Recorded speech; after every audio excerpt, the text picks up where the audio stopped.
Welcome back. Time right now is 9:17, and whether you're buying or selling a home, closing costs can be a real sticking point. So mortgage expert Brian Sachs is here with some tips, and really tips for the buyers, right? Absolutely. Yeah. You know, rates are very, very low right now. Perfect time to purchase a home. But the big stumbling block is, where do I get the money? Maryland has closing costs roughly 5 to 6% of the purchase price of a home, and that can be daunting for many people. So there are some solutions. How do you get help? Well, here's a couple ways. Number one, the seller can help you with closing costs. Of course, the seller is going to want to raise the price a little bit. They're not going to do it out of generosity. Yeah. A lender can help you with closing costs. They may give you a slightly higher interest rate and give you money towards your closing costs.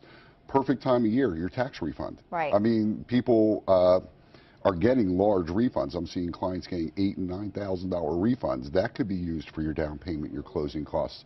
Many folks have a TSP or a 401k or an IRA. They can borrow against it or withdraw the money.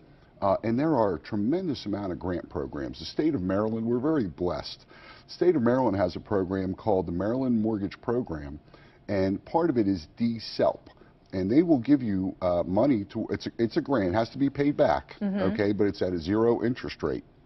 And after a certain period of time, it can be forgiven. So there are many grant programs out there to help numerous ways. How do you find out about some of those grant programs? Well, you know, you can go online for sure, but the best way is to call a lender. Oh, all right, so the lender can give you advice. And then you say officer next door? There are programs to live where you work, for police officers to live next door. There's a program called Live Baltimore. There are numerous opportunities, and the message really is, if you think you're short cash for down payment or closing, you may not be. It's worth investigating. The things you don't know can actually help you. Absolutely. Really. Okay, well, we do have a question this morning, and this one comes from Jane in Glen Burnie. I just purchased a home, and I keep getting letters about biweekly mortgages. Is this something I should think about signing up for? So the answer is it's something that could be worthwhile. A biweekly mortgage gives you one extra payment during the year to your principal. One extra payment a year to your principal could reduce your term by 6 to 7 or even 8 years. So that's worthwhile. My general advice, make the payment yourself. You don't have to really do a biweekly mortgage. Just make one extra payment at your convenience, but make sure you put on there your account number.